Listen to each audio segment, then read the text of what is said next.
wassalatu wassalamu ala asrofil anbiya'i wal mursalin wa ala alihi washabihi ajmain, amma ba'du. Pertama-tama, marilah kita panjatkan puja dan puji syukur atas kehadirat Allah yang Maha Esa, karena dengan limpahan rahmat dan hidayahnya kita bisa berkumpul dalam keadaan sehat walafiat. Yang kami hormati Bapak Kepala Sekolah SD Negeri Gemolong 1 dan yang kami hormati pula Bapak Ibu Guru, karyawan serta karyawati SD Negeri Gemolong 1. Di sini kami akan membacakan susunan acara kali ini. Susunan acara yang pertama, sambutan Bapak Kepala Sekolah. Yang kedua, sambutan inti acara oleh Bapak Yusuf.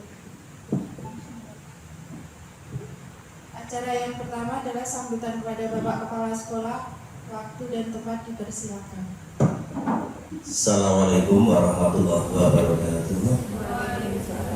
Innal hamdalillah wa syukurillah wa la hawla wa la quwwata illa billah. Asyhadu an la ilaha illallah wa asyhadu anna Muhammadan abduhu wa rasuluh. Allahumma shalli ala Muhammad wa ala Muhammad. Amma ba'du.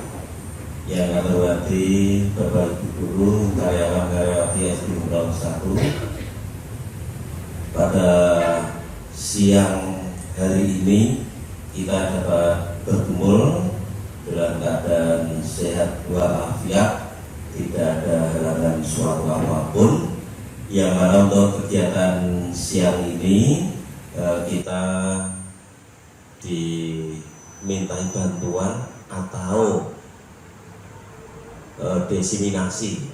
Desiminasi itu mentransfer ilmu dari Pak Yusuf yang saat ini melaksanakan CGP, akan kita serap, kita transferkan pada kita semua oleh Bapak Munawir Yusuf, itu dengan catatan kita dengan sungguh-sungguh untuk memotivasi kita nanti kalau ada kegiatan CGP lagi, baik itu yang ASN, P3K, itu kalau ada kegiatan CGP itu nanti kita tetap mengikuti walaupun nanti dalam pretest, dalam kegiatan uji kompetensi itu nanti insya Allah kalau kita bisa diterima menjadi calon CGP, ya kita harus melaksanakan. Jadi semua saja nanti yang ada kegiatan CGP itu ya mohon dengan hormat dan sangat ya harus kita laksanakan dan kita ikuti, biar nanti ada perubahan-perubahan di SD Negeri Gemolong 1 itu nanti biar ada perubahan visi dan misinya. Misalnya ada kegiatan-kegiatan yang belum tercover nanti bisa dilaksanakan. Nah mungkin Pak Yusuf dalam CGP itu nanti ada kegiatan-kegiatan yang lebih maju, mungkin agak kreatif. Bapak Yusuf juga bisa menciptakan lagu, juga bisa idol di SD Negeri Gemolong 1, nanti bisa ditransferkan pada anak-anak. Kemarin juga ada kegiatan-kegiatan seperti itu. Nah, untuk kegiatan yang ekstra mungkin dalam kegiatan yang akademik itu nanti kalau ada kegiatan-kegiatan yang lebih kreatif lagi, lebih maju lagi, ya kita harus mengikuti kegiatan-kegiatan yang ditransfer oleh Pak Yusuf dalam rangka ya CGP tadi. Walaupun nanti kegiatan-kegiatan itu ya untuk kemajuan SD kita semua. Misalnya Pak Yusuf saat ini misalkan pengembangan proyek pertanian, padahal SD Gemolong 1 itu tidak ada pertaniannya.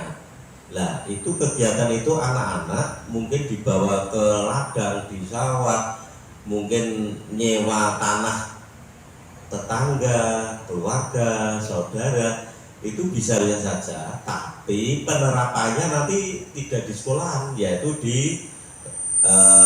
rumahnya siswa masing-masing atau di lingkungannya anak atau siswa masing-masing. Sebab SD Negeri Gembong 1 kan tidak punya ladang, tidak ada lahan pertaniannya.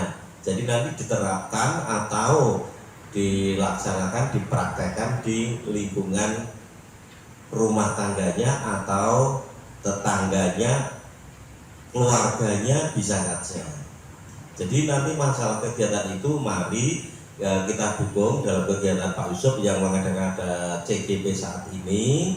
Kalau dari Pak Yusuf jelas positif banget, baik kegiatan akademik maupun proyek itu jelas baik. CGP itu untuk kemajuan sekolah masing-masing atau visi misi kita nanti kalau belum bisa diterapkan ya diterapkan. Kalau nanti kurang baik ya nanti kita perbaiki masalah visi dan misi kita dalam kegiatan Pak Yusuf melaksanakan CGP.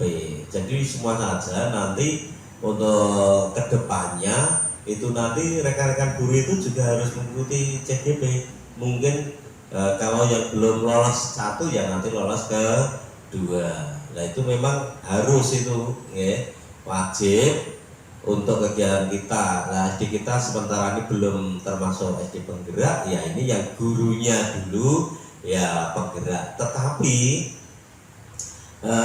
mohon maaf rekan-rekan guru kita ini kalau sudah masuk CGP itu seakan-akan sudah masuk promosi ya. Contoh saja Bu Hanifah, Bu Dewi itu masuk CGP, tapi saat ini dipromosikan menjadi kepala sekolah di Berangkal 1 dan Wangen 1. Lah Pak Yusuf nanti gimana lah, nanti pikir buri ya.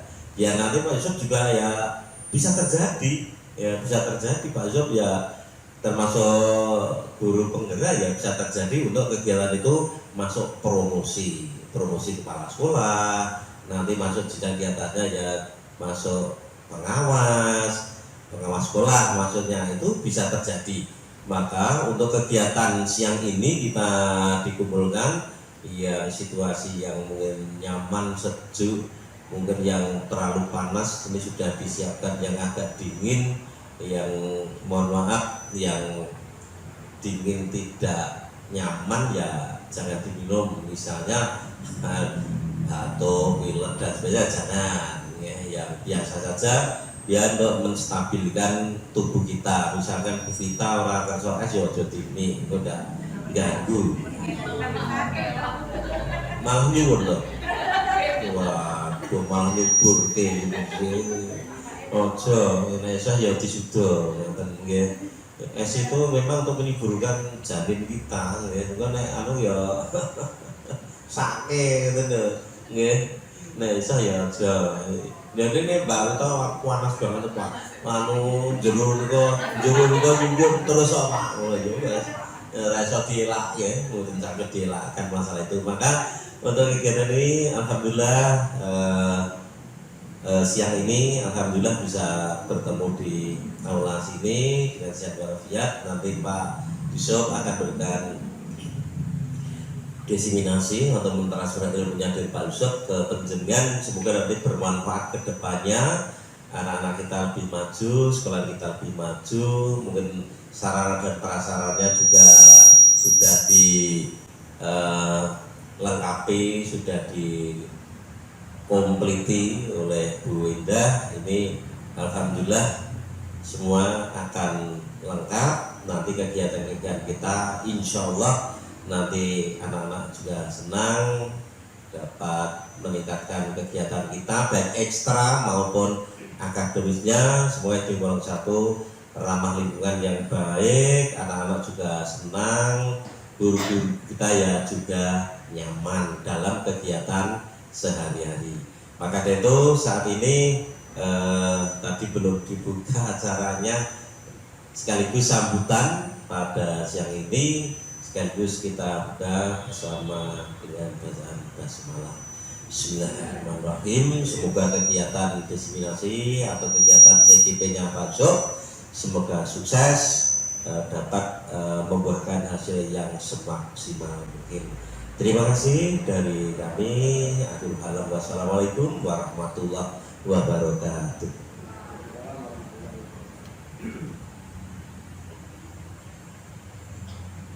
Acara yang selanjutnya waktu dan tempat dipersilakan. Bismillahirrahmanirrahim.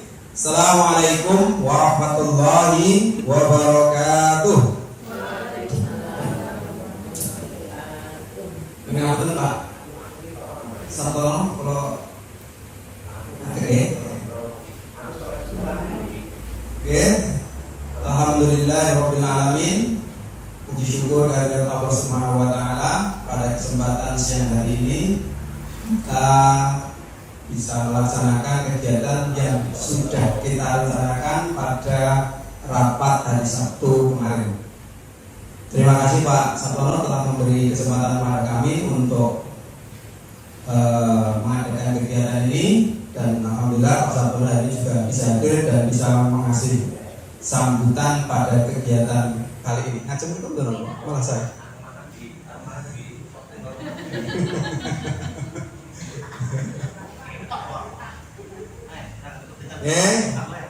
Terima kasih kepada Bapak Ibu guru yang telah, ternyata Bapak 2, Ibu banyak. Bapaknya nggak banyak. Dimanapun ternyata sekolah-sekolah itu dan gurunya hampir 95% ibu-ibu. Itu kemarin ketika saya ke UPT kegiatan nulis ijazah itu loh, yang laki-laki cuma saya sendiri, dan satu kamar mereka gitu. Oh iya, tapi kan ngomong juga. Karena keibuan itu lebih dibuka. Ya, terima kasih ibu-ibu, bapak sedaya telah menghadiri kegiatan ini. Semoga kegiatan ini bisa memberi manfaat kepada kita semua sebagai warga SSDN nomor 1. Memang ada beberapa tadi sudah kami karena ada kegiatan yang lain yang khususnya lebih penting daripada kegiatan ini. Karena memang kegiatan tadi itu akan OOC itu kegiatan baru yang saya baru dengar dari ini. Nah, itu Bapak Ibu yang saya hormati, jadi saya sebagai calon guru penggerak angkatan 9 ini sampai saat ini sudah menempuh modul 1 selesai, masuk modul 2. Jadi pembelajaran yang akan ditempuh sebanyak 4 modul. Nah, yang modul 1 itu terdiri dari modul 1.1, modul 1.2, modul 1.3, modul 1.4. Mungkin modul yang terbanyak itu yang modul 1 ini, karena memang dasar dari kegiatan guru penggerak ini. Nah, modul-modul berikutnya apakah lebih banyak lagi ya belum tahu, semua informasi itu berjalan gitu aja. Tapi kabar-kabarnya sih paling banyak ya modul 1 ini. Walaupun mungkin modul 2 itu gak banyak, modul 3 gak banyak, tapi mungkin ya tugasnya yang lebih banyak atau lebih berat mungkin. Seperti hari ini semakin kesini ternyata kegiatan harus semakin nyata. Kalau kemarin mungkin masih tataran teori, membuat, kalau misalnya pembelajaran mungkin baru membuat RPP dan sebagainya. Nah, saat ini mungkin praktek nyatanya kemungkinan seperti itu. Dan semakin ke sana boleh jadi nanti lebih nyata lagi. Nanti akan menjadi kupu-kupu di akhir cerita. Kupu-kupu terus terbang, betul ya Pak ya? Terbang kemana tadi? Tapi tidak. Oh ya, ini karena tadi Pak Sartono nyinggung tentang idol dan sebagainya. Sebenarnya saya itu semangat sekali dengan program idol itu, karena saya itu merasa punya bakat untuk menulis lagu. Makanya saya sejak tahun 2004 udah nulis lagu bersama bapaknya Mas Adit ini, dia dulu yang ini, saya yang buat liriknya kan gitu. Nah, saya awalnya semangat sekali, kenapa? Karena sekarang ada dunia YouTube itu loh. Sebenarnya di otak ini sudah banyak yang mau tak tulis, tapi warna nulis ngoyo-ngoyo. Kalau dulu, zaman dulu semangat sekali, kenapa? Nulis lagu, diedarkan CD, didol pagi. Jadi itu sebenarnya saya masih semangat. Mungkin ketika semangat itu ada, maka ya muncul aja ide kalau ada semangatnya. Tapi ketika nggak ada itu ya udahlah lah. Dulu waktu yang 2004 itu sehari bisa sampai 2-3 lagu bisa waktu itu. Karena memang ada dorongan semangat. Yang mau saya diseminasikan hari ini kita keluarkan adalah ini tentang budaya positif, ya khususnya di lingkungan kelas atau sekolah kita. Ya, ini yang mau kita sampaikan hari ini. Tapi agar kita nanti sama persepsinya tentang hari ini, maka perlu, karena budaya positif ini lihat itu judulnya pembebasan modul 1.4. Sebelum modul 1.4 itu ada modul 1.1, 1.2 dan 1.32 yang perlu saya sampaikan juga karena memang berkesinambungan. Dan yang pasti Bapak Ibu semuanya, selama CGP ini ternyata saya banyak menemukan hal-hal atau ilmu yang bagi saya baru. Padahal ini hasil pikirannya Ki Hajar Dewantara, yaitu pakai kurikulumnya siapa? Wong yang ngawali aja Pak Ki Hajar Dewantara, Menteri Pendidikan pertama Republik Indonesia, enggak entah memakainya atau enggak, tapi sejauh sepengetahuan saya mungkin ya Bapak Ibu kan tuntutan pendidikan tidak, nah nanti tuntutannya kayak apa kita pelajari dulu, makanya yang mau sampaikan dari awal sekalian ini. Jadi biar lebih nyambung kita mulai dari pendidikan Ki Hajar Dewantara. Jadi menurut Ki Hajar Dewantara itu dia ini membedakan antara pengajaran dan pendidikan. Menurut Ki Hajar Dewantara, pengajaran itu merupakan bagian dari pendidikan. Apa itu pengajaran? Pengajaran adalah pendidikan dengan cara memberi ilmu kecakapan hidup bagi anak.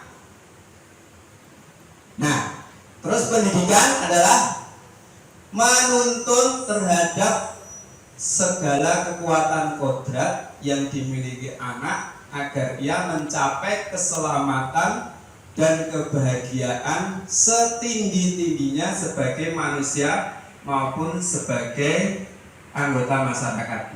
Bu Teresia, Bu Hanifah itu belum ada dorongan, makanya seikut-ikutnya.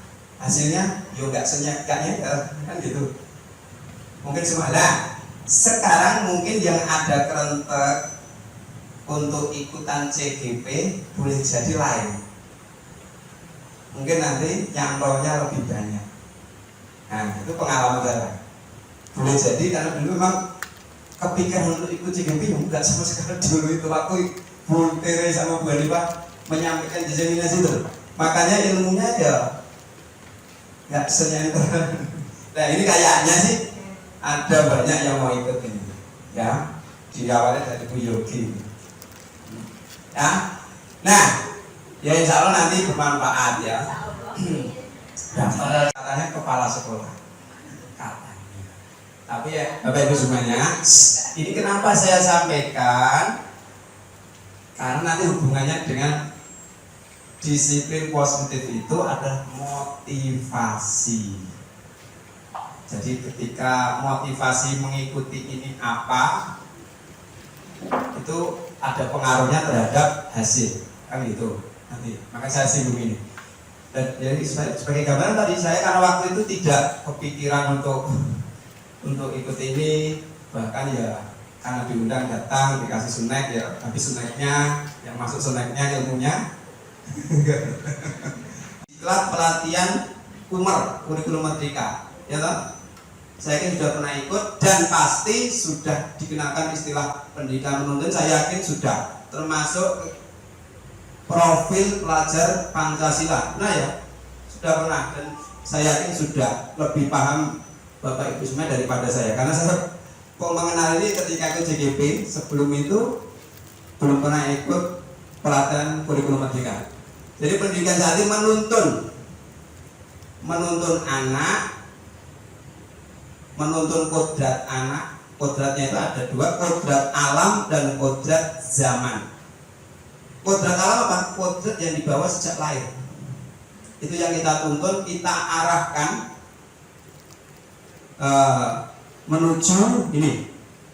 menuju agar anak-anak mencapai kebahagiaan yang setinggi-tingginya.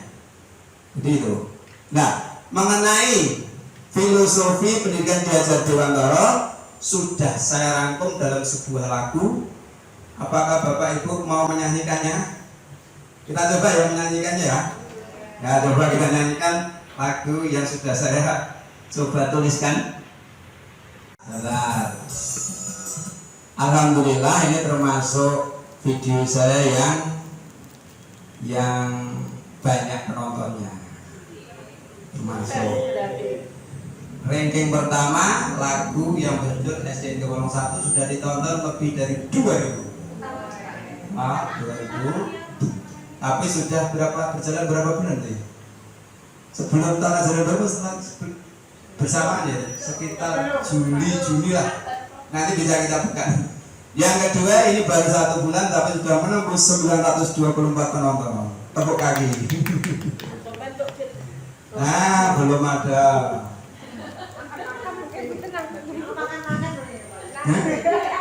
Silakan dimakan, monggo. Coba ya, nanti lucu.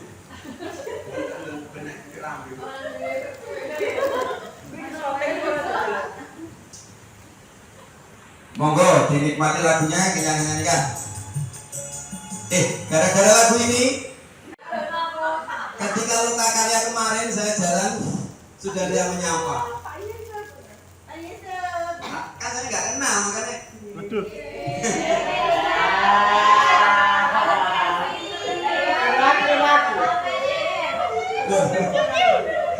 Jalan di lobi sekolahnya itu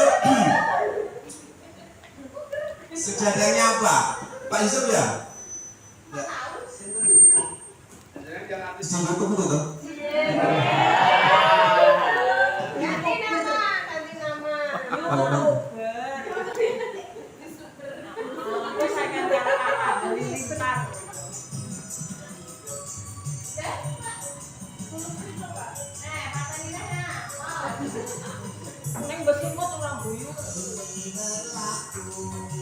Kurikulum merdeka, implementasi merdeka gurunya, merdeka muridnya, belajar menyenangkan, semua jadi bahagia. Berlaku kurikulum merdeka, implementasi konsep Hajar Dewantara, merdeka gurunya, merdeka muridnya, belajar menyenangkan, semua jadi bahagia. Menuntun, bukan menuntut, menuntun kodratnya, perbaiki lakunya, fokus pada siswa, bukan pada gurunya, berpengetahuan, budi pekerti mulia, belajar sepanjang hayat, tanpa batas usia, berwawasan global, budaya tidak lupa. Bapak Ibu semuanya, itu tadi adalah gambaran bagaimana pendidikan yang diajarkan Ki Hajar Dewantara, bahwa pendidikan itu adalah menuntut bukan menuntut. Apakah Bapak Ibu merasa pendidikan yang Ibu laksanakan selama ini sudah menuntun siswa kita? Apakah lebih menuntut agar seperti yang Bapak Ibu guru inginkan? Kira-kira yang mana? Menuntun atau menuntut? saking memuliakan siswa, Ki Hajar Dewantara itu sampai memunculkan istilah guru itu menghamba pada murid. Ada munculnya, makanya istilah ini banyak yang protes. Kesannya murid raja, guru adalah babu, ya. Nah ini banyak yang protes. Tapi setelah diselami, bukan maksudnya seperti itu, tapi bagaimana pendidikan yang kita laksanakan itu orientasinya siswa itu yang diharapkan dari pendidikan sebagaimana yang diajarkan Ki Hajar Dewantara. Makanya sampai muncul istilah seperti itu. Menghamba dalam hal ini gini loh, kita ibaratkan kayak sebagai ini sudah orang tua semua kecuali Mas Adit ya. Orang tua kan biasanya pernah muncul istilah semacamnya, wes pokoknya siap korban apapun, kesel, gulung komeng, wes korban apapun demi anak saya lakukan. Nah gitu. Nah itu apakah itu menghamba pada anak? Kira-kira? Jadi harapan menghamba itu dalam artian kita orientasi apa yang kita lakukan itu semua ditujukan untuk siswa kita. Sebagaimana apa yang kita lakukan, bahkan berkorban apapun kita lakukan demi anak-anak kita. Nah, di dalam pendidikan itu ada 3 aliran dasar jiwa yang berhubungan soal daya pendidikan. Jadi ini mungkin sering dipahami Bapak Ibu guru yang pertama ini, yaitu anak lahir di dunia itu diumpamakan seperti sehelai kertas yang belum ditulis. Ada yang sepaham dengan ini? Sepaham? Ini sebenarnya aliran kuno dan sekarang banyak tokoh pendidikan sudah tidak memakai. Jadi mengibaratnya anak kota kosong terus duret cekap guru ini atau orang dewasa di sekitarnya itu tidak menyalahkan, tapi banyak pakar pendidikan sudah tidak memakai teori ini. Kemudian yang kedua adalah aliran itu penuh dari pendidik tidak bisa mengubah, hanya bisa mengarahkan, tapi tidak bisa mengubah, hampir tidak bisa mengubah sama sekali. Dan yang ketiga ini yang sekarang bahkan ini yang mungkin aliran yang versinya Ki Hajar Dewantara yang ketiga ini adalah aliran yang terkenal dengan nama konvergensi teori. Ini menyatakan bahwa anak lahir itu sudah ada kertas yang sudah ada coretan-coretan, tapi masih suram dalam artian guru tugasnya adalah menebalkan coretan-coretan tadi yang positif. Dengan menebalkan yang positif, yang negatif dibiarkan saja, biar nanti tidak nampak. Kita tugasnya adalah menebalkan nilai-nilai positif pada anak ini, kita tebalkan biar, karena di coretan yang suram tadi ada negatifnya juga, sama sebenarnya potensi baik dan buruknya. Tapi tugas guru menebalkan nilai kebaikannya dan membiarkan yang suram tadi agar tidak nampak. Jadi yang muncul, yang dilihat orang adalah kebaikan-kebaikannya. Itulah tugas pendidik. Nah, terus berikutnya Pak, ada apa lagi ya slide-nya? Oh, sebelum ini kembali lagi Pak. Seorang pendidik itu sama seperti petani yang menanam jagung. Jagung ada bibit unggul, ada bibit yang tidak unggul kan?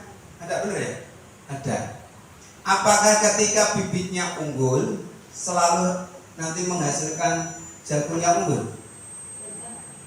Lah faktor yang menyebabkan tidak unggul, apakah tadi yang bibitnya tidak unggul bisa menjadi lebih baik?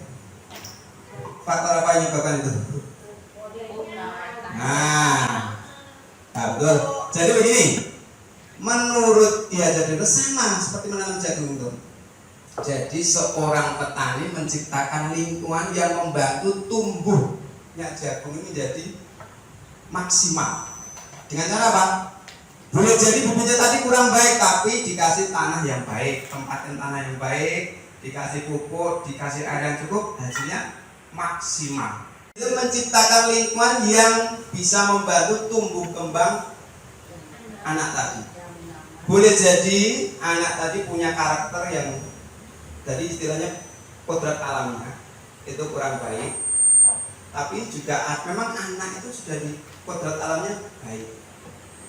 Nah, tugas guru adalah menumbuhkan potensi anak, menciptakan lingkungan yang bisa menumbuhkan nilai-nilai kebaikan pada anak itu, sehingga menuntun lakunya dan seterusnya hingga mencapai apa tadi? Mencapai keselamatan dan kebahagiaan yang setinggi-tingginya baik sebagai diri maupun warga masyarakat. Sampai sini mungkin ada yang ditanyakan? Saya berharap sih ada. Sekarang kita masuk ke materi ini yang diawali dengan permainan.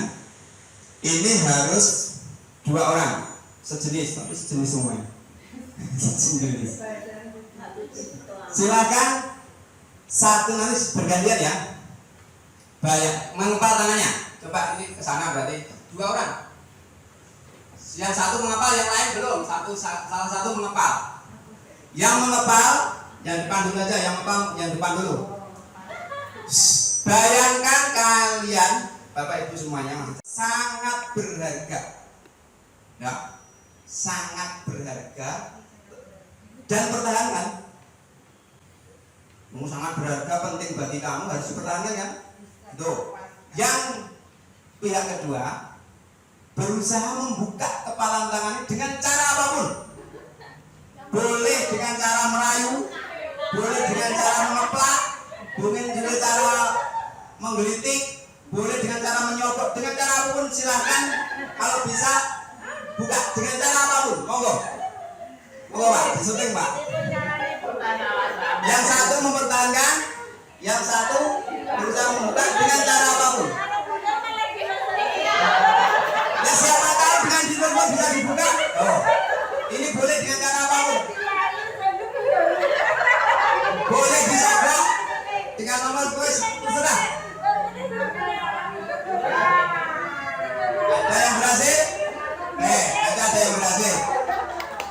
Sekarang dibalik.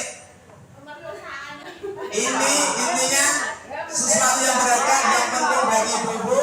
Kemudian coba yang satu mempertahankan, boleh diitik-itik boleh.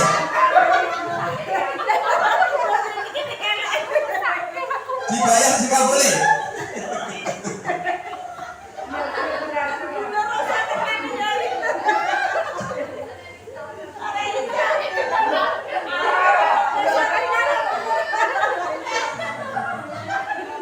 Tenang, gak ada. Ada. Siapa yang berhasil? Dengan cara apa membuka itu? Diitik-itik. Yang lain tidak berhasil. Yang saya tanyakan juga, kenapa kok tidak dibuka?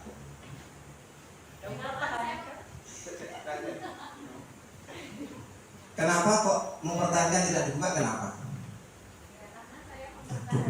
Saya belum rekam. Bu Yogi, kenapa tadi kok mempertahankan sampai tidak membuka? Padahal dirayu apapun apa sudah. Coba kenapa kok? Ya karena saya mempertahankan apa yang menjadi milik saya, Pak. Yang sangat berharga. Berharga membuat Anda senang ketika itu bisa menyenangkan orang lain. Kenapa tidak berbagi? Ya kan itu ini Pak, sesuatu yang harus dipertahankan, Pak. Tidak untuk dibagi. Contohnya apa? Yang pertama itu. Ya, ada kalanya memang sesuatu boleh dibagi, ada kalanya memang tidak. Sekarang yang berhasil tadi siapa?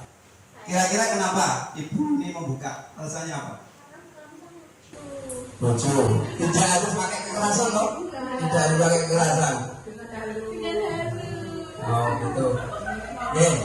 Kalau seperti itu, coba kita buka slide berikutnya. Ya, ketika Bapak Ibu guru semuanya ini, ketika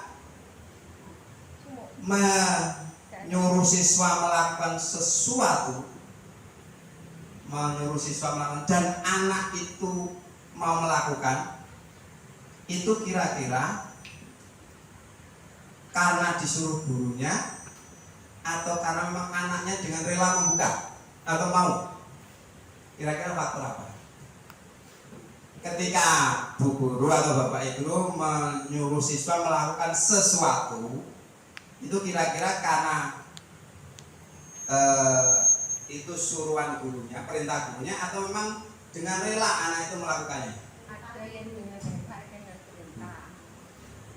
Nah, ini adalah kita berbicara tentang faktor kontrol. Jadi faktor kontrol itu sebenarnya tadi kan yang kontrol siapa? Ini tadi yang kontrol siapa ini? Diri kita. Ketika kita tidak mau, orang lain bisa buka nggak? Tidak. Termasuk anak didik kita itu sebenarnya dia kontrolnya itu ada di siswa. Dia mau atau tidak mau itu bukan anak gurunya. Karena memang dia dengan sukarela mau dibimbing guru, bukan karena gurunya. Lah, entah gurunya kenapa siswa ini tidak sukarela, boleh jadi karena rayuan, boleh karena ancaman. Sebenarnya saya pengennya harapnya hari ini guru lengkap, ada yang suka mengancam, ada yang suka merayu, ada yang suka harapan saya, tapi ini perayu semua kayaknya. Harapan saya memang ada guru yang mengancam ya. Dirinya sendiri-sendiri, dia mau buka atau tidak, itu tadi rayuan, kritikan, hukuman itu hanya faktor eksternal. Itu bisa mempengaruhi, juga bisa tidak, tinggal diri anak. Nah, ini perubahan paradigma teori kontrol. Jadi sebenarnya tadi Bapak Ibu merasa bisa mengontrol, sebenarnya sebuah ilusi. Tuh, ilusi guru mengontrol murid seolah-olah ibu bisa meniru murid dan lain sebagainya. Sebenarnya bukan itu. Bukan ibu gurunya yang karena memang di masa itu anak itu rela butuh untuk dibimbing oleh guru. Makanya dengan rela dia melaksanakan apapun yang diperintahkan oleh guru. Jadi seolah-olah kan guru sebagai orang yang dewasa, lebih tua, bisa mengontrol murid. Tidak. Kemudian itu sebaliknya. Ada juga ilusi bahwa kritik dan membuat orang merasa bersalah dapat menguatkan karakter. Seolah-olah membuat anak merasa bersalah, misalnya begini loh. Kok efektif? Penguatan positif itu apa? Rayuan, memberi hadiah, seolah-olah itu bisa mengontrol anak, bisa merubah anak. Itu pun kalau bisa sifatnya termasuk yang keempat, ilusi bahwa orang dewasa memaksa anak itu juga ilusi. Seolah-olah bisa mengubah anak dengan memaksa, memberi apa tadi? Penghargaan dan sebagainya, seolah-olah. Tapi itu sifatnya sementara. Dan itu akan hilang ketika mungkin tidak dikasih hadiah. Atau karena misalnya dihukum, ketika yang menghukum tidak ada, bahwa itu mengubahnya itu sebuah ilusi yang karena sebuah ilusi ya ketika itu ada mungkin akan berbuat sesuatu, tapi ketika nggak ada, misalnya ada guru yang suka menghukum, ketika guru itu nggak ada, boleh jadi kegiatan yang positif biasanya tidak berjalan. Oh, tak lapor ke Pak Kailo loh, ya kan? Lapor Pak Yusuf malah terus. Nah, lanjutkan Pak. Beralih ke budaya positif. Kenapa kita beralih ke budaya positif? Karena namanya budaya, kalau sesuatu sudah apa artinya budaya itu apa Bu? Bu Ika? Mungkin tahu budaya. Apa budaya itu? Budaya. Loh, jadi artis loh. Sebuah perilaku yang dilakukan terus-menerus dan sudah menjadi sebuah kebiasaan. Nah, budaya itu hal yang sudah menjadi ciri khas seseorang atau organisasi atau apapun, karena hal itu sudah biasa dilakukan. Makanya misalnya gini, SDN Gemolong 1 punya budaya senam pagi. Karena sudah biasa dan bertahun-tahun ini menjadi sebuah budaya. Orang lain tahu budaya yang satu nah esok senam. Sudah menjadi sebuah. Nah, budaya positif. Lanjut Pak. Nah ini, kenapa budaya positif? Suasana positif sangat mendukung terlaksananya pembelajaran yang kondusif. Suasananya akan membuat lingkungan belajar lebih menyenangkan, sehingga proses belajar dapat berjalan tanpa beban dan tekanan, melainkan keinginan dan kesadaran dari dalam diri peserta didik. Suasana positif juga akan membentuk karakter positif peserta didik, sehingga akan menjadi budaya positif peserta didik dan budaya positif lingkungannya. Bapak Ibu semuanya, kenapa kita perlu menciptakan terutama lingkungan positif? Karena sebagus apapun, maka apa yang Bapak berencana tidak akan berjalan, ataupun kalau berjalan ya tidak akan maksimal. Maka lingkungan positif itu perlu diciptakan, dan itu karena namanya aja lingkungan, tidak tergantung diri kita. Lingkungan itu kalau sekolah ya semua warga sekolah. Lanjut Pak. Budaya positif adalah nilai atau keyakinan dari kebijakan di sekolah yang berpihak pada peserta didik. Nah, pengertian budaya positif di sini kembali lagi. Nih, adalah kebiasaan-kebiasaan di sekolah yang berpihak pada peserta didik. Pokoknya Umar itu semua berfokus pada peserta didik. Apa tujuannya? Agar nanti peserta didik itu menjadi pribadi yang bijaksana dan bertanggung jawab. Jadi budaya itu bergerak sendiri. Kalau sudah budaya itu sudah tidak ada hukuman, sudah tidak ada iming-iming, tapi memang semua warga sudah berjalan seperti itu. Karena sudah budaya. Orang dikongkon, mungkin orang luar masuk itu kaget kalau di tempat lain misalnya tidak seperti itu. Orang lain masuk ke situ kaget, wah, kok Masya Allah sekolah ini kok seperti itu. Misalnya, nah kapan SDN Gemolong 1 bisa orang lain itu kaget masuk karena kebaikannya itu ya. Tapi ini insya Allah ada guru-guru baru ini, baru semua. Saya sudah tidak termasuk. Insya Allah guru-guru baru bisa dikaryakan. Apalagi yang hadir di tempat ini, insya Allah bisa membentuk budaya positif di SDN Gemolong 1. Dan pemimpinnya adalah TGP. Gimana? Dan pemimpinnya adalah Pak Yusuf karena penggerak. Ya. Bergerak menggerakkan. Kan gitu. Apakah makna disiplin? Nah, menurut Bapak Ibu nih, disiplin menurut Mbak Bu Asti. Disiplin apa? Enggak usah baca itu aku yuk. Disiplin, kalau menurut saya disiplin itu menaati peraturan. Betul. Bu Cici, disiplin sama. Ada yang lain mungkin disiplin itu apa? Nah, disiplin di masyarakat diartikan taat aturan, identik dengan hukuman, ya toh? Sebenarnya makna disiplin awalnya bukan seperti itu, lihat itu. Nah, disiplin itu artinya itu berasal dari bahasa Latin yang artinya belajar. Mana asal dari kata berkonotasi dengan disiplin dari murid Socrates Plato. Disiplin membuat orang menggali potensinya menuju sebuah tujuan apa yang dihargai. Nah, apakah ini ada faktor luar? Ternyata disiplin itu dari internal, dia memaksa diri untuk melakukan sesuatu. Sebenarnya disiplin bukan karena hukuman, bukan dia pun taat peraturan bukan karena takut hukuman, tapi karena dorongan dari dalam. Lanjut Pak.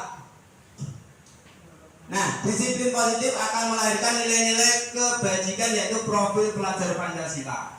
Jadi tujuan pendidikan Indonesia memang tujuannya ini menciptakan generasi yang akan datang yang berprofil pelajar Pancasila, dan saya yakin Bapak Ibu semua sudah kenal ini. nanti untuk menggali. Dan saya yakin Ibu pernah mendapat pelatihan diklat tentang profil pelajar Pancasila. Nanti kalau memang perlu digali lagi di waktu yang lain, kita lanjutkan Mas. Selanjutnya ini merdeka. Menurut Ki Hajar Dewantara, ternyata merdeka itu bukan bermakna hanya terlepas dari perintah. Merdeka itu kalau jadi gini ya, Pak Haji Ki Hajar Dewantara itu hidup ketika penjajahan. Bayangkan pendidikan waktu itu. Pendidikan di zaman penjajahan itu untuk kepentingan siapa? Belanda menyelenggarakan pendidikan untuk kepentingan penjajah atau kepentingan muridnya? Untuk kepentingan penjajah. Hampir sama sekali tidak ada dorongan untuk kepentingan siswa. Dia menyelenggarakan pendidikan karena pihak Belanda butuh orang pintar ngitung duit misalnya. Ya dia dididik biar ngitung duit, hanya ngitung duit, bukan untuk kepentingan siswanya. Nah, bedanya Ki Hajar Dewantara menciptakan pendidikan untuk kepentingan muridnya. Bahkan zaman Belanda kan pendidikan hanya orang-orang tertentu, tidak semua bisa mengikuti pendidikan. Nah, karena dia hidup di zaman penjajahan, dia tahu arti merdeka itu boleh jadi bebas dari penjajahan gitu. Ternyata menurut Ki Hajar tidak semacam itu. Tidak sebatas hanya terlepas dari itu, tapi apa? Merdeka adalah cakap untuk memerintah diri sendiri. Jadi orang merdeka itu bagaimana bisa memerintah diri sendirinya untuk melakukan sesuatu yang positif tentunya. Misalnya orang merdeka itu setiap hari datang ke sekolah sebelum 6:30 kayak Bu Indah misalnya. Itu dorongannya bukan karena apa-apa, mungkin memang dia ingin menjadi pribadi yang menghargai diri. Dia datang pagi itu bukan untuk dihakimi orang lain, bukan untuk takut dihukum kepala sekolah, bukan kepala sekolah juga tidak pernah hukum. Ya, jadi memang dia ingin menghargai dirinya sendiri. Motivasi perilaku manusia, langsung menuju ke motivasi ini yang mempengaruhi terjadinya perbuatan seseorang ya. Termasuk nanti membuat budaya positif kan dorongannya apa kan gitu. Nah, motivasi perilaku manusia adalah pendekatan yang digunakan untuk mendidik anak dan melakukan kontrol diri dalam pembentukan kepercayaan diri yang mendorong motivasi manusia. Ada 3 itu. 1, untuk menghindari ketidaknyamanan atau hukuman. Boleh jadi itu yang kita lakukan selama ini. Jadi mendidik anak agar menghindari ketidaknyamanan. Kemudian yang kedua, sekarang kita lanjutkan ke 5 kebutuhan dasar manusia. Jadi begini, Bapak Ibu semuanya. Setiap seseorang melakukan sesuatu, jadi seluruh tindakan manusia itu pasti memiliki tujuan tertentu. Semua yang manusia lakukan adalah usaha terbaik untuk mendapatkan apa yang kita inginkan. Ketika kita mendapatkan apa yang kita inginkan, sebetulnya saat itu kita sedang memenuhi satu atau lebih dari kebutuhan dasar kita. Ketika seorang murid melakukan suatu perbuatan yang bertentangan dengan nilai-nilai kebajikan atau melanggar peraturan, hal itu sebenarnya dikarenakan mereka gagal memenuhi kebutuhan dasar mereka. Ketika ini nggak terpenuhi, akan terjadi suatu hal yang menyimpang, termasuk terjadinya pencurian, boleh jadi kan nggak terpenuhi. Kemudian kasih sayang, misalnya kasih sayang dan rasa diterima. Misalnya ini, ada siswa sering mengganggu temannya dan sebagainya, boleh jadi kebutuhan dia pengen diperhatikan, pengen diterima, maka dia melakukan hal itu.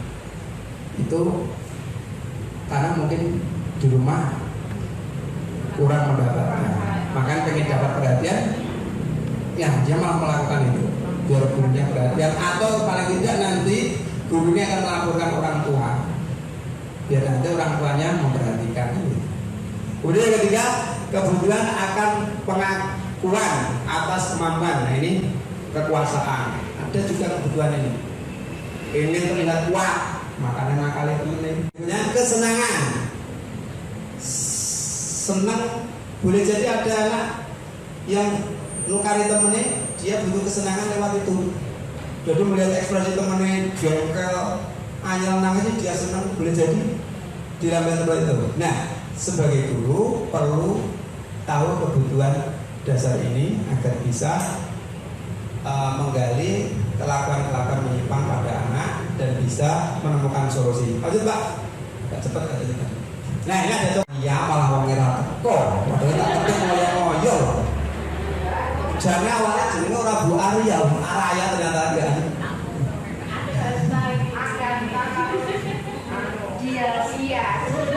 Coba dibaca Bu, salah satu baca. Enggak Bu, dibaca Bu. Oh ada ya. Ibu Arya, guru wali kelas 2A. Benar. Benar. Ya, benar. Ibu Arya, guru wali kelas 2A di SD Ngemolong 1, sedang bingung menghadapi ulah salah satu murid di kelasnya. Doni, beberapa anak di kelas 2A telah datang padanya dan mengeluhkan Doni yang seringkali meminta bekal makan siang mereka dengan paksa. Jika Anda menghadapi situasi seperti Ibu Arya, apa yang Anda lakukan? Menurut Anda, kira-kira apa alasan Doni melakukan hal itu? Nah, kamu sudah membaca kasusnya. Bukan yang di rumah itu loh.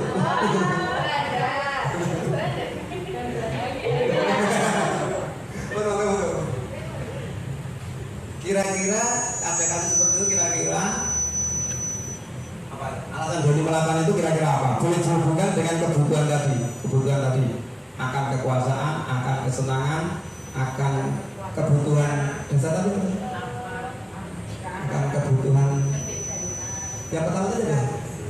Balik lagi atas Pak, sesuai kasus yang tadi itu ya, kalau menurut saya itu ada beberapa kebutuhan. Jadi yang pertama kesenangan. Jadi ketika si Doni itu nakal temennya, dia itu kalau temennya nangis malah senang.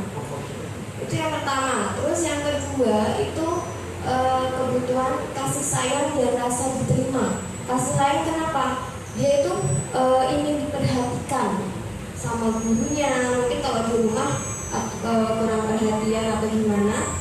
Jadi kalau di sekolah itu kalau dia ngakali temennya, itu dia satu karena butuh perhatian dan kesenangan. Kalau menurut saya itu. Terima kasih. Mungkin ada guru lain menanggapi tentang kasus itu. Kira-kira apa?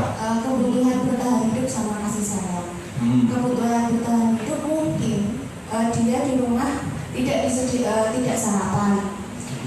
Kemudian lapar sehingga kebutuhan bertahan hidup rasa lapar itu, terus melihat teman-temannya membawa bekal, akhirnya dia meminta itu yang pertama. Yang kedua kasih sayang, mungkin dia ingin sebenarnya ingin diperlakukan seperti itu dari orang tuanya, dibawakan bekal dan sebagainya bentuk perhatian orang tuanya. Mungkin itu jawaban saya. Mungkin ada yang jadi satu kasus itu apa jawabannya beda. Bahkan 5 kebutuhan dasar tadi bisa. Tinggal jawaban anak itu apa. Ketika anak berjemur di lapangan basket pukul 12.00 siang karena mengobrol dengan teman, itu menurut kamu, menurut Bapak Ibu semuanya, hukuman atau konsekuensi? Silakan diketiknya. Kalau memilih hukuman pakai sticky note warna merah. Kalau memilih konsekuensi menggunakan sticky warna kuning. Silakan Bapak Ibu semuanya.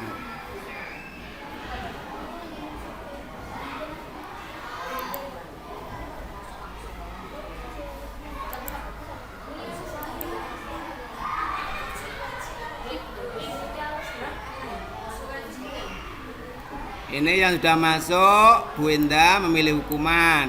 Kemudian Bu Ika memilih hukuman. Ayo yang lain. Bu Risma masuk memilih hukuman.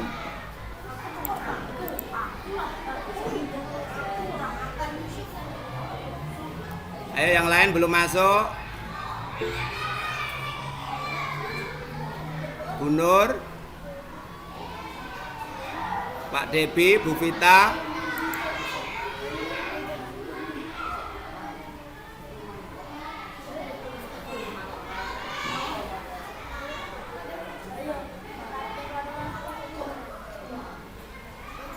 Yang masuk baru 3. Ini Bu Vita masuk. Bu Vita memilih sanksi. Ya nggak apa-apa, nanti kita bahas.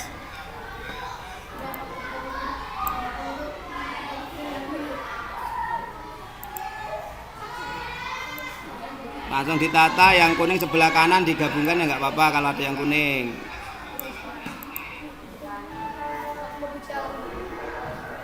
Nah, untuk soal yang nomor ini cukup, langsung lanjut ke soal nomor 8 ya. Nih sudah ada yang jawab malahan. Ada Bu Risma, Bu Ika. Murid diminta bertelanjang kaki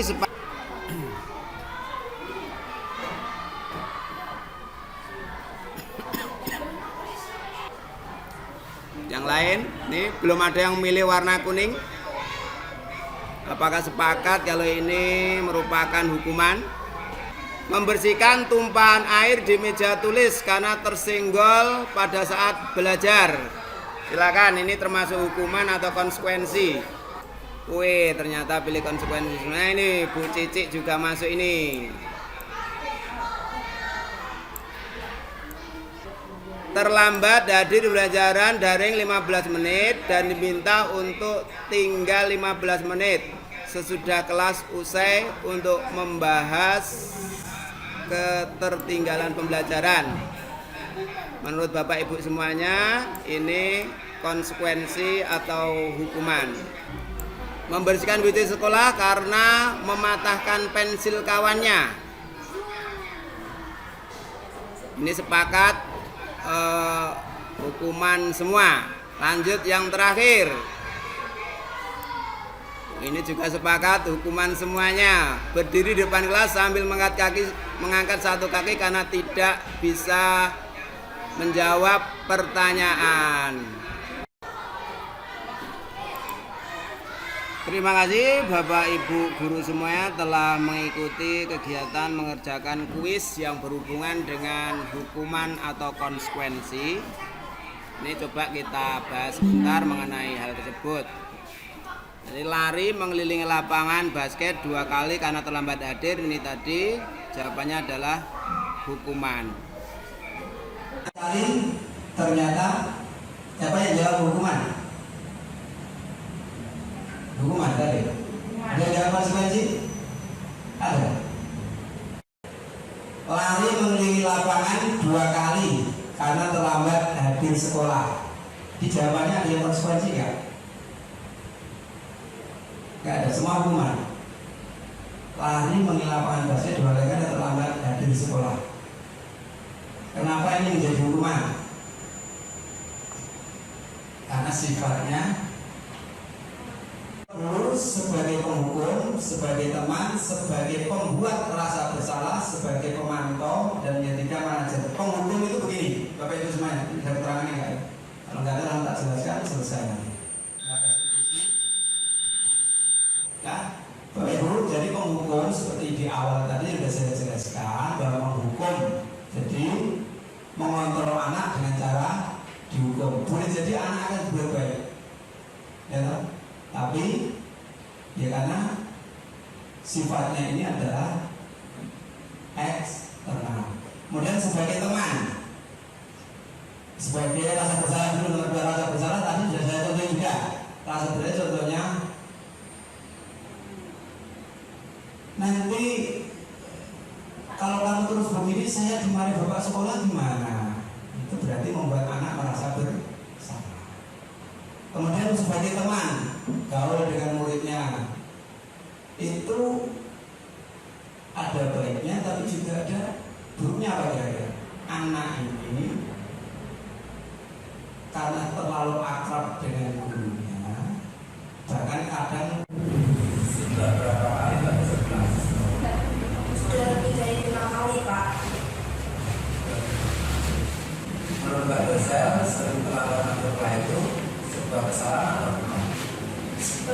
orang Kak. Oke Mbak Gisel, berpuasa itu suatu hal yang manusia.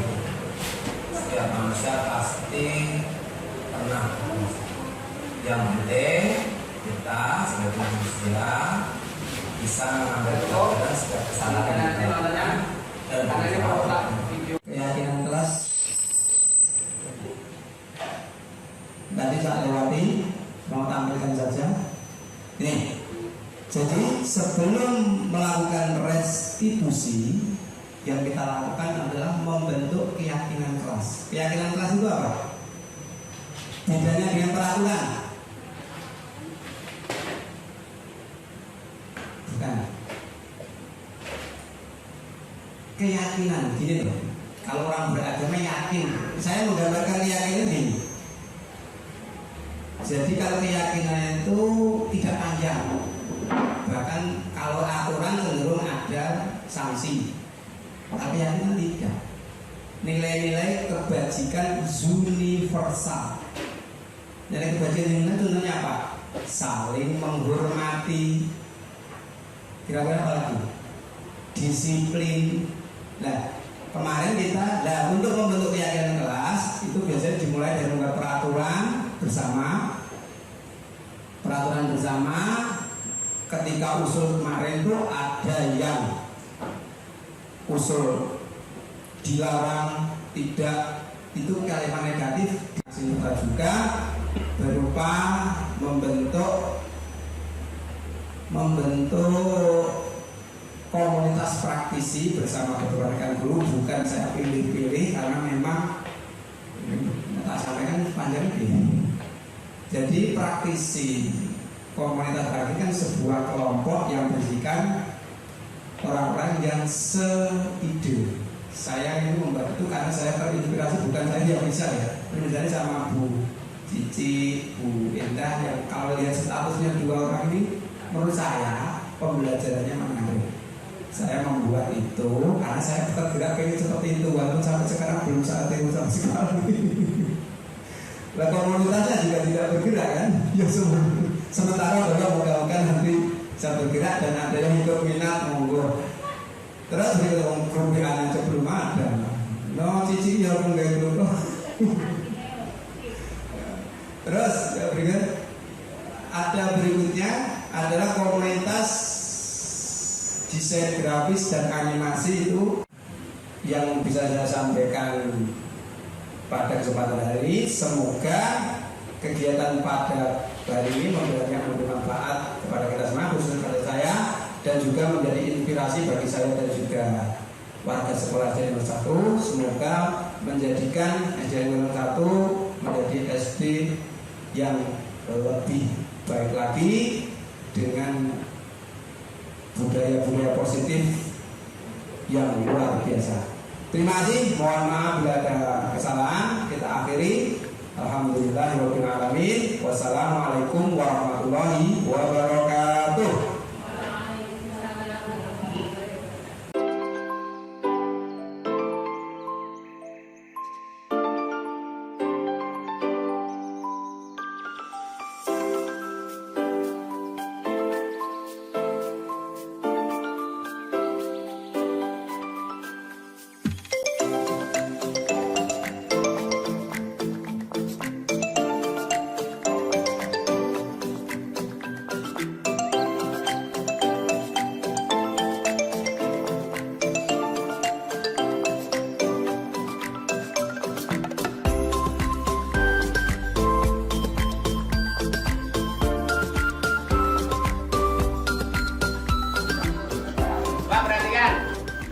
Kita sudah menyelesaikan membuat peraturan kelas. Tadi ada yang negatif, ada yang positif, semua sudah kita rubah menjadi peraturan yang bersifat positif. Yang lebih penting anak semuanya, kita membuat ini keyakinan kelas. Tahu keyakinan kelas itu apa? Nah, keyakinan itu berarti gini loh. Kamu yakin akan adanya Tuhan? Kamu yakin akan adanya hari akhir? Kamu yakin akan mati kan? Kamu yakin ada kehidupan setelah kamu mati? Kira-kira kalau kamu yakin, kira-kira kamu akan berbuat apa? Yakin kalau kamu nanti akan masuk surga atau neraka? Kira-kira biar tidak masuk neraka, kamu akan berbuat apa? Hah? Pasti kamu akan berbuat baik, takut akan berbuat jahat. Nah, orang yang didorong oleh keyakinan, maka dia akan melaksanakan keyakinan itu. Makanya teman-teman, kita buat keyakinan di kelas kita ya. Nilai-nilai kebajikan dari peraturan ini kita ambil nilai kebajikannya, kita yakini. Setelah kita yakin, insya Allah akan mendorong kita untuk melaksanakan keyakinan kita. Coba dari peraturan-peraturan ini, wajib pelaksanaan piket. Kira-kira keyakinan apa dari peraturan itu? Disiplin. Ditulis 1, disiplin. Keyakinan kelas kita adalah disiplin. Ketika kamu tidak melaksanakan piket, berarti kamu melanggar keyakinan disiplin. Nah, terus ini memperhatikan buku ketika pelajaran. Saling menghargai dan menghormati. Saling menghormati, saling menghargai boleh. Jika salah wajib meminta maaf. Kira-kira nilai kebajikannya apa? Tanggung jawab ya, tanggung jawab. Yang besar, tanggung jawab. Cukup 5 nilai saja ya. Terus, tidak boleh merusak fasilitas umum, berarti yang tanggung jawab. Masuk ke tanggung jawab. Berarti ketika kamu rusak, berarti kamu anak yang tidak bertanggung jawab. Tidak boleh mengejek orang tua, tadi saling menghormati. Tidak boleh membuang sampah. Apa? Itu tanggung jawab juga ya. Membuang sampah, disiplin. Terus, jika salah wajib meminta maaf. Tanggung jawab ya, meminta maaf tanggung jawab, konsekuen. Kemudian harus membuang sampah pada tempatnya. Tanggung jawab disiplin. Tidak boleh makan di kelas, tanggung jawab disiplin masuk. Main harus di luar kelas. Disiplin, tanggung jawab masuk. Saling menghormati. 3. Rukun. Rukun. Ada nilai tadi. Perlu ditambahkan nilai 1 lagi Kak? Apa? Ini 5 keyakinan yang sudah kita sepakati, kita tempel ya. 1. Taat beribadah. 2. Disiplin. 3. Tanggung jawab. 4. Rukun. 5. Saya adik kakak. Ingat, ini menjadi keyakinan kelas kita. Kalau kamu melakukan yang tadi, berarti kamu telah melanggar keyakinan kelas kita. Ya, tepuk tangan buat semuanya.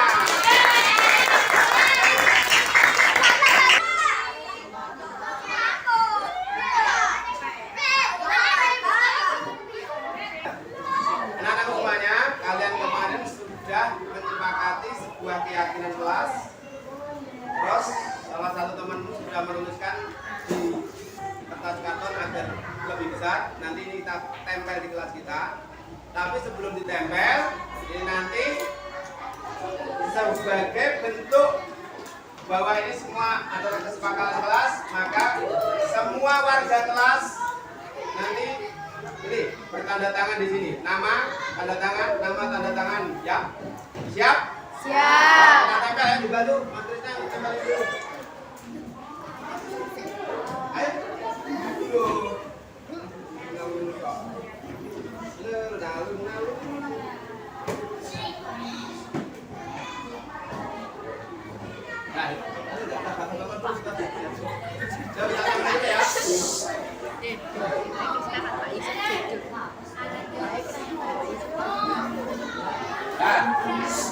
Coba dibaca. Mas Krisna sekalian baca ini. Ini adalah keyakinan kelas 6A. Sudah sepakati bersama. Nanti kita tanda tangan warga kelas semua tanda tangan ini. Sekarang coba Mas Krisna dibacakan biar lebih mantap keyakinan kelasnya. Keyakinan kelas 6A. 1. Taat beribadah. 2. Disiplin. 3. Tanggung jawab. 4. Rukun. 5. Saling menghargai. 5. Saling menghargai. Coba ini sudah dibacakan secara keras oleh Mas Tina. Semua sepakat? Sepakat. Setuju. Kalau kamu sepakat, bukti kalau kamu setuju, nanti semua tanda tangan di sini. Nama dan antri ya. Coba sekarang langsung dimulai tanda tangan.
Assalamualaikum warahmatullahi wabarakatuh. Perkenalkan, saya Yusuf dari kelas 6A. Saya senang sekali dengan kegiatan kelas ini dan saya berharap kegiatan kelas ini dapat diyakini dan juga ditaati. Dan untuk yang melalui kegiatan kelas, saya berharap akan menjadi semua tersebut. Sekian dari saya. Wassalamualaikum warahmatullahi wabarakatuh. Kelas ini kelas ini sangat membuat sangat menyenangkan dan bermanfaat bagi kelas ini. Contohnya dapat saling bertoleransi dan saling menghargai. Perkenalkan, nama saya Muhammad Dano.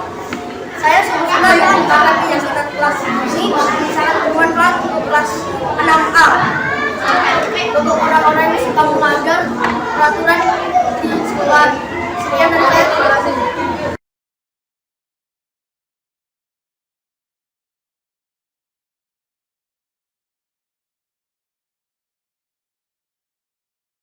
Belajar Pancasila beriman dan bertakwa pada Tuhan yang Esa, dan berakhlak mulia, berkebinekaan global, gotong royong mandiri, kreatif, dan bernalar kritis. Nah itu.